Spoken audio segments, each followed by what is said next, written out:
오늘은 대림절 네 번째 주일이기도 하고 성탄 주일이기도 합니다.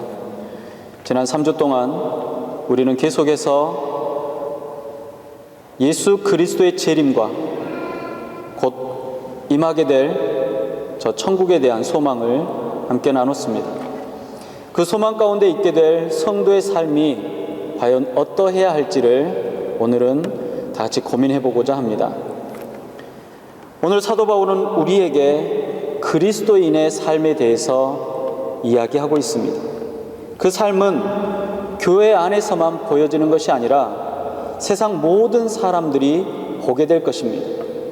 이를 보는 사람들마다 우리가 주 안에 있는 사람들임을 알게 하라고 합니다. 그래서 성도는 먼저 주 안에서 기뻐하라고 말씀하고 있습니다. 오늘 본문 4절의 말씀은 이렇게 말합니다. 주 안에서 항상 기뻐하라. 내가 다시 말하노니 기뻐하라 라고 합니다. 기쁨이라는 것은 하나님의 백성이 갖는 큰 특징 중에 하나입니다. 이 기쁨 안에 있는 삶은 그리스도인의 증거요, 그리스도인의 능력입니다. 우리 안에 이 기쁨이 있고 이 기쁨의 에너지가 우리의 삶을 지탱하게 하고 또 더 나은 삶을 향해 나아가게 합니다. 세상은 우리를 바라보며 참된 그리스도인의 모습을 목격하게 될 것입니다. 그렇다고 해서 성도가 아닌 사람들에게는 기쁨이 없느냐? 그렇지 않습니다. 생명의 탄생에 말로 할 수 없는 감격과 기쁨을 누립니다. 웅얼거리기만 하고 기어다니던 아이가 어느 날 두 발로 서며 엄마라고 부릅니다. 사랑하는 사람을 만났습니다. 그런데 그 사람도 나를 사랑한다고 합니다. 얼마나 가슴 벅찬 기쁨이 아닐 수 없습니다. 큰 기쁨입니다. 이처럼 성도가 아닌 사람들에게도 성도인 사람들에게도 동일하게 기쁨은 존재합니다. 그런데 왜 그리스도인의 증거가 기쁨에 있다라고 말하느냐? 그것은 성도의 기쁨과 성도가 아닌 사람들의 기쁨이 조금 차이가 있기 때문에 그렇습니다. 그 비밀은 그 처한 상황 속에서 어떻게 바라보느냐에 따라서 달라지는 시각의 차이라고 할 수가 있습니다. 성도에게는 예수 그리스도라는 안경이 있습니다. 모든 상황을 볼 때 우리는 예수 그리스도의 뜻과 은혜를 통해서 보기 때문에 다르다는 것입니다. 기쁨의 일도 그렇지만 슬픔의 일이나 고통, 괴로움도 우리는 다르게 느낍니다. 한결같이 힘들고 지치고 외롭고 우울할 때가 있습니다. 나도 모르는 사이에 들어선 캄캄한 동굴 같은 암울한 때가 우리에게는 있습니다. 도무지 끝날 것 같지 않은 어둠 속에서 숨죽이며 눈물을 흘리기도 합니다.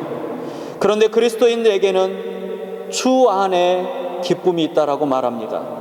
그리고 이것은 우리의 능력이 된다라고 말씀하고 계시고 이 능력은 모든 환경과 상황을 주관하시는 하나님의 은혜와 섭리를 깨달으며 그분 안에 누리게 될 기쁨이라는 것입니다. 이 기쁨은 세상적인 기쁨이 아닙니다. 영적인 기쁨입니다. 그리스도인과 세상 사람들과의 분명한 차이가 여기서 나타나는 것입니다. 당시 초대교회 성도들은 절대로 평안하거나 풍족한 상황에 있지 않았습니다. 사도 바울이 복음을 전하는 일로 인해서 잡혀서 감옥에 갇히게 되었고 또 재판을 받았습니다. 재판은 언제나 기독교인들에게 우호적이지 않았습니다. 편파적으로 판결을 내리곤 했습니다. 그럼에도 사도들은 그리스도의 이름으로 핍박을 받는 일에 합당한 자로 여길 것이라고 기뻐했습니다. 부활이 있고 영생이 있음을 알았기에 핍박 또한 개의치 않았습니다. 오히려 핍박을 받는 것을 당연한 것으로 여겼습니다. 그리스도를 인하여 고난받는 것을 기뻐했습니다. 고난의 의미를, 하나님의 섭리를, 하나님의 역사를 그 고난 가운데서도 발견하고 기뻐했던 것입니다. 그 기쁨이 오늘을 살아가는 저와 여러분들에게 종말을 소망하며 예수 그리스도를 오심을 소망하며 함께 기뻐하라는 것입니다. 오늘 우리에게 주 안에서 항상 기뻐하라고 권면하는 사도 바울의 메시지는 바로 그것입니다. 빌립보서에는 사도 바울이 무려 7차례나 기뻐하라라고 우리에게 외치고 있습니다. 이렇게 기뻐할 것을 권면하는 것은 사도 바울 그에게 그 기쁨이 있었기 때문에 가능한 것이었습니다. 바울은 지금 복음을 전한다는 이유로 죄인이 되었습니다. 그리고 감옥에 갇혔습니다. 동서남북을 뛰어다니며 복음을 전해도 시원치 않을 판입니다. 온 사방을 누비면서 그리스도를 전해야 할 판이고, 가는 곳곳마다 교회를 세워야 할 것이고, 그가 가는 곳곳마다 예수가 전해져야 할 판에 몸이 갇히고 착고가 채워져 있는 상태라는 것입니다. 그러나 바울은 그 상황에서 하나님의 놀라운 섭리를 깨달았습니다. 감옥의 간수들, 자신을 지키기 위해 지위가 높은 군인들을 향해서 복음을 전하게 되었습니다. 로마의 귀족들에게 복음을 전하는 것을 보면서 주님의 섭리를 깨달은 것입니다. 또 그 안에서 펼쳐지는 하나님의 섭리들을 묵도한 것입니다. 그리스도인의 기쁨은 그리스도 안에서 나오게 되어 있습니다. 그 은혜와 뜻과 섭리를 발견하고 그 섭리 안에서 그 기쁨이 샘솟듯이 솟아나는 것입니다. 그 뜻을 깨닫고 깊고 풍성한 은혜를 경험함으로 나오는 기쁨이 사도 바울에 있었고, 그 기쁨을 우리에게도 동일하게 누리기를 원한 것입니다. 깊은 사랑 가운데 허락하시는 풍성한 은혜를 경험할 때 우리에게는 감사가 나오는 것입니다. 그 감사가 기쁨으로 드러나며 세상에 우리의 기쁨을 보이게 되는 것입니다. 우리는 주 안에서 누리는 풍성한 은혜가 기쁨이 되며, 결국 이 기쁨은 그리스도를 증거하는 삶으로 이어지는 것입니다.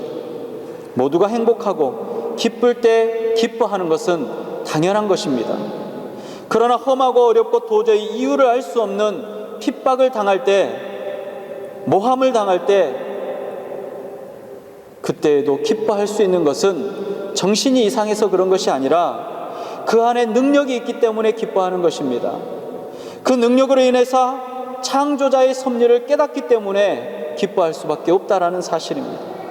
어렵고 힘든 바로 그 상황이 전부가 아니고, 이를 통해서 일하시는 하나님을 경험하는 놀라운 사건이 우리에게 기쁨을 주는 것입니다. 또 그 기쁨은 하나님의 능력을 깨닫는 놀라운 사건입니다.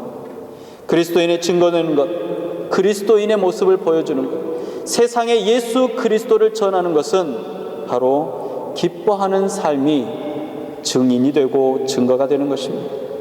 여기에 신앙의 능력이 있습니다. 삶의 능력이 있는 것입니다.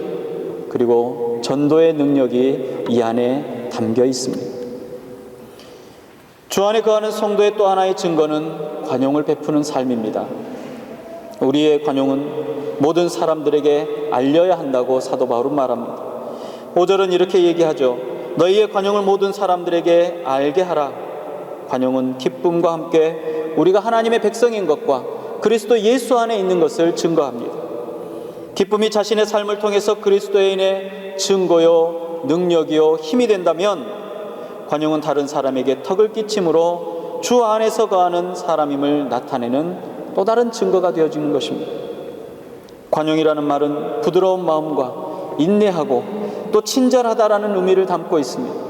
좀 더 깊이 있게 그 말을 묵상해 보면 옳은 일보다 더 높은 일들을 행하는 것을 말합니다. 옳은 것보다 더 높은 차원이요, 옳은 것보다 더 큰 것이 바로 관용입니다. 이것이 바로 덕을 세우는 일입니다. 주 안에 거하는 성도와 교회는 덕을 세워야 합니다. 모든 옳은 일과 정의로운 일들을 넘어서는 더 높고 숭고한 그 어떤 것을 추구하는 관용의 삶을 살아야 하는 것입니다. 우리는 언제나 옳고 그름을 따져서 판단하는 것을 좋아하는 사람들입니다. 그 판단은 아주 일상적이기도 하지만 매우 날카롭고 상대에게 큰 상처를 주기도 합니다. 판단하기를 좋아하는 사람들은 대부분이 자신의 개인적인 관점을 들어서 판단하곤 합니다. 판단하기를 좋아하는 사람들이 모여서 서로의 자기의 기준으로 판단하는 것이죠. 마치 하나님의 말씀을 자기 기준으로 판단해서 사람들을 정죄하고 정죄의 대상으로 삼아 많은 사람들에게 차절과 어려움을 주었던 예수님 시대의 바리새인들과 서기관과 같다라는 것입니다. 그들은 모든 사람들에게 대해서 율법의 잣대로 비난하고 책망했습니다. 예수님의 사역 역시 당시의 종교의 기득권, 종교주의자들의 마음, 종교적인 사고를 가지고 있던 사람들의 생각의 기준으로 도저히 용납할 수 없다라고 생각했었습니다. 그리고 악한 마음으로 비난하고 회방하기까지 했습니다. 많은 경우 그들의 판단은 성경이 기준인 듯 했지만, 그러나 그들의 기준은 보다 인간적이었습니다. 사람들의 생각이 더 많이 가까웠고 하나님의 뜻과는, 하나님의 생각과는 전혀 다른 결론을 내기도 했습니다. 그들은 하나님의 말씀 안에 담겨진 하나님의 사랑에 대한 지극한 관심을 이해하지 못했습니다. 그럼에도 불구하고 사랑하시는 그 지극한 사랑을 깨닫지 못한 것입니다. 죄를 조금 지은 사람이나 많이 지은 사람이나 마찬가지로 우리는 모두가 죄인입니다. 죄를 아주 조금 지은 사람이라고 할지라도 거룩한 하나님 앞에 서면 그 사람은 소멸될 수밖에 없습니다. 하나님께서는 거룩하신 분입니다. 그렇기 때문에 거룩한 하나님 앞에 선 그 어떤 죄가 가득한 존재, 죄가 조금 있는 존재라도, 죄에 티끌만한 죄가 있는 존재라도 하나님 앞에 서면 죽음을 당할 수밖에 없고 소멸될 수밖에 없는 것이 사실입니다. 그래서 인간은 전적으로 부패했고, 그 부패한 마음을 갖고 있는 인간들은 하나님 앞에 설 수가 없습니다. 그래서 우리는 누가 더 큰 죄를 지었는지를 판단할 필요가 없고 판단할 수도 없는 존재인 것입니다. 우리에게 그 죄를 판단하는 것은 사실 아무런 의미가 없습니다. 바리새인들이 가늠한 여인을 붙들고 예수님 앞에 나왔습니다. 그 여인을 어떻게 해야 할지를 묻습니다. 요한복음 8장 5절에 모세는 율법에 이러한 여자를 돌로 치라고 명하였거니와 선생님은 어떻게 하시겠습니까? 그들은 냉철한 율법을 가지고 예수님을 시험하고 궁지에 몰아넣기 위해서 그 여인을 데리고 왔습니다.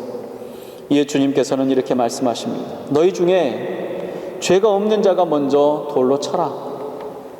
그 말씀에 할 말을 잃었던 사람들이 하나둘씩 돌을 내려놓고 돌아갔습니다. 그 후로 홀로 남은 여인에게 주님께서 말씀하십니다. 나도 너를 정죄하지 아니하노니 가서 다시는 죄를 범하지 말라. 분명 이 여인에게는 죄가 있었습니다. 아니, 명백한 죄가 이 여인에게는 있었습니다. 이를 밝히고 이 여인을 정죄하는 것이 진실이며 정의라고 우리는 알고 있습니다. 그리고 우리는 그렇게 해야 한다라고 생각합니다. 그러나 예수님께서는 모여있는 사람들을 향해서, 그리고 차마 고개조차 들지 못하는 그 여인을 향해서, 그 두려움에 떨고 있는 그 여인을 향해서 관용에 대해서 이야기하셨던 것입니다. 우리 모두가 죄인입니다. 그 죄의 문제를 스스로 해결할 수 없는 인생은 바로 저와 여러분들입니다. 그런 죄의 문제를 하나님께서는 용서하시겠다라고 하셨습니다. 주홍같이 붉을지라도 하얗게 씻겨주겠다라고 하셨습니다. 그 용서함을 받은 사람에게 나타나는 현상이 바로 관용입니다. 진정으로 감사를 알고 기쁨을 알기 때문에 우리는 관용 안에 우리의 삶을 놓을 수가 있습니다. 이것을 아는 사람은 관용할 수 있습니다. 내가 관용을 받아보았습니다. 그리고 내가 그것으로 인한 기쁨을 얻었습니다. 그 은혜에 늘 감사하는 마음을 가지고 있습니다. 그렇기 때문에 나 또한 관용하는 마음을 가질 수 있다는 사실입니다. 이 관용을 모든 사람에게 알게 하라고 하십니다. 주님의 날이 가까웠음을 느낄수록 우리는 더욱 관용을 베풀어야 합니다. 이렇게 관용을 베풀 때 그리스도를 증거하는 삶이 되어지는 것입니다. 하나님의 나라를 곧 보게 되기 때문에 우리 안에 이 관용의 마음이 꼭 필요한 것입니다. 마지막으로 염려하지 말고 감사함으로 하나님과 소통하는 삶을 살아라고 말합니다. 6절입니다. 아무것도 염려하지 말고 오직 모든 일에 기도와 간구로 너희 구할 것을 감사함으로 하리라 라고 말합니다. 이것은 하나님과의 관계입니다. 이것은 단지 기도하라는 차원이 아닙니다. 우리가 얼마나 하나님과 친밀한 관계를 가져야 하는지에 대한 말씀인 것입니다. 염려한다는 것은 무엇을 의미합니까? 염려가 많은 사람들은 자기 중심적인 삶을 살아가는 사람들이라고 할 수가 있습니다. 모든 것을 자기가 하려고 하고 자기 뜻대로 해야 되기 때문에, 자기 욕심대로 되어야 하기 때문에 그들의 생각들은 늘 염려가 가득 차 있고 걱정이 가득 차 있는 것입니다. 왜냐하면 세상의 일은 자기의 뜻대로 되지 않습니다. 사람이 염려에 집착하는 동안에는 자기밖에 볼 수가 없습니다. 그러나 하나님 관계 속에 있는 사람은 모든 상황 가운데 기도하기 시작합니다. 하나님께 맡기고 하나님께 의탁하며 나아갑니다. 염려와 고민이 없는 사람은 감사하지 않을 수 없습니다. 그는 자신의 염려의 짐을 질 필요가 없습니다. 그를 위해 고민할 필요도 없습니다. 염려와 고민 대신 이를 해결해 주실 하나님께 맡기고 의지하고 기도하기 때문에 그렇습니다. 그리고 하나님께 감사하면 됩니다. 아이가 키가 크면서 옷이 작아졌습니다. 추운 겨울이 다가오는데 가벼운 여름 옷만 있습니다. 그러나 아이는 염려하거나 고민하지 않습니다. 아이가 사용하고 아이의 삶의 풍요로운 부분이지만 그것은 아이의 문제가 아닙니다. 그것은 부모의 염려와 부모의 걱정거리고 부모의 문제입니다. 아이는 작아지고 가벼운 옷의 문제가 부모로부터 해결되어질 때에 기쁨을 누립니다. 감사하게 되는 겁니다. 감사함으로 그 기쁨을 부모에게 전하는 것입니다. 우리에게 필요한 모든 것이, 모든 문제가 바로 이러한 것과 같습니다. 그래서 주님을 믿는 믿음으로 감사의 기도를 하는 것입니다. 그래서 아무것도 염려하지 말고 오직 모든 일에 기도와 간구로 감사함으로 하라고 하시는 것입니다. 하나님은 자기 중심적인 기도보다 감사의 기도를 받으시기를 기뻐하십니다. 감사의 예물과 감사의 예배를 받기를 기뻐하시는 것입니다. 그래서 우리가 하나님의 전에 들어갈 때 감사함으로 그 문에 들어서는 것입니다. 감사함으로 찬양하며 예배하며 나아가는 것입니다. 감사가 있을 때 우리 안에 평안이 있는 것입니다. 감사가 있을 때 우리 안에 응답으로 하나님의 기쁨이 전달되어지는 것입니다. 하나님의 능력이 나를 붙잡고 그 능력으로 우리는 나아갈 수 있는 것입니다. 모든 일에 감사와 기도로 하나님과의 관계를 이루시기를 바랍니다. 그분 안에 살아가는 것이 바로 그리스도인의 증거입니다. 여러분 안에 염려가 있습니까? 걱정이 있습니까? 아니면 말할 수 없는 괴로움 가운데 있습니까? 그렇다면 아무 염려하지 마시고 감사함으로 주님께 아뢰시기 바랍니다. 아버지 되시는 우리 주님께서 이미 여러분들의 마음과 생각과 뜻을 알고 계십니다. 우리는 세상 속에서 그리스도인의 삶을 살아가야 합니다. 왜냐하면 주님의 날이 곧 가까이 다가왔기 때문에 그렇습니다. 왜냐하면 우리는 주님의 편지이기 때문에 그렇습니다. 왜냐하면 우리는 주님의 증거가 되기 때문에 그렇습니다. 세상 사람들은 예수 그리스도를 직접 만나지 않습니다. 바로 저와 여러분 안에 있는 예수 그리스도를 만나게 되는 것입니다. 그래서 항상 기뻐하시기 바랍니다. 주 안에서 기뻐하시기 바랍니다. 모든 사람에게 관용을 베푸시기 바랍니다. 아무 것에서 염려하지 말고 감사함으로 주님께 아뢰시기 바랍니다.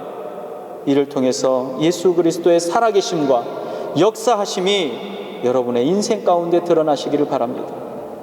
주 안에서 항상 기뻐하고 모든 사람에게 관용을 보이며 아무것도 염려하지 않고 감사로 기도를 드리는 저와 여러분들이 되시기를 주님의 이름으로 축복합니다. 기도하겠습니다.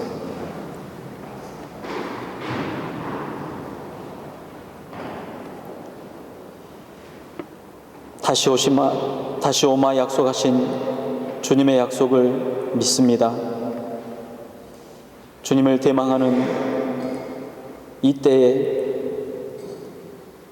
선지자들로부터 말씀하셨던 마지막 때의 현상들이, 우리 주님께서 알려주셨던 마지막 때의 현상들이, 말씀을 통하여서 우리에게 깨달으라고 알려주셨던 마지막 때의 일들이 우리 안에 더 많아졌습니다. 언제 오십니까? 어서 오시옵소서. 그러나 우리 주님, 우리는 여전히 죄인이며 여전히 죄가 가득하며 주님 앞에 서기에 부족한 자들입니다. 그래서 주님의 마음을 구합니다. 용서를 구합니다. 능력을 구합니다. 분별할 수 있는 지혜를 구합니다. 허락하여 주시옵시고, 주의 말씀처럼 주님의 증거되는 삶을 살아가게 하여 주시옵소서. 오직 예수 그리스도 안에서의 삶을 살아갈 때에 세상 사람들이 저기 예수 믿는 사람들이 나타났다라고 알 수 있게 하여 주시옵시고, 예수 그리스도의 영광이 나타났다라고 깜짝 놀랄 수 있도록 허락하여 주시옵소서. 그 현장에 주의 백성들의 삶이 있어지도록 허락하여 주시옵소서. 주실 줄 믿사옵고 예수님의 이름으로 감사하며 기도드리옵나이다. 아멘.